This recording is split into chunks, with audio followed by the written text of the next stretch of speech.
Hello guys, ঘটনা হচ্ছে আমি আজকে একটা কষ্টের কথা শেয়ার করি। সেটা হলো কয়েকদিন আগে নেক্সট জেএসের একটা ভার্নাবিলিটিস এসেছিল, রিয়্যাক্ট টু শেল নামে। হ্যাঁ, তো ওটার জন্য কি হতো, সার্ভার অটোমেটিক হ্যাক হয়ে ক্রিপ্টো মাইনিং এর একটা ফাইল রান হয়ে ওটা ক্রিপ্টো মাইনিং হতো আর কি ভিপিএস সার্ভারে। তো এটা ফিক্স করছি 2 বার।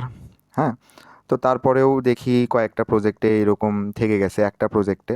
তো মোটামুটি ওই একটা প্রজেক্টের জন্য বাদবাকি প্রজেক্টগুলো এফেক্ট হয়ে গেছে। হ্যাঁ, সার্ভার আবার একদম ডাউন হয়ে গেছে। তো সেটা আবার ঠিক করতেছি। তো মোটামুটি এক জিনিস 3বার ঠিক করলাম, এটা দিয়ে মনে হয় 4বার হবে। হ্যাঁ, তো আমি যদি একটু দেখাই, এই যে এখানে সার্ভারটাকে ঠিক করলাম। অবশ্যই চ্যাট জিপিটির হেল্প নিয়েছি। তো সে প্রথমে বলল যে আগে জিনিসটাকে পুরোটা একদম রিইনস্টল করতে অপারেটিং সিস্টেম, কিন্তু রিইনস্টল করতে সবগুলো আবার সেট আপ দিতে একদম অবস্থা খারাপ হয়ে যাবে। এই জন্য ভাইরাসটাকে আর কি রিমুভ করলাম, করে স্টপ করে কিল করলাম আর কি। এখন দেখা যাক কি হয়, আবার এরকম কিছু হয় কি না। ধন্যবাদ।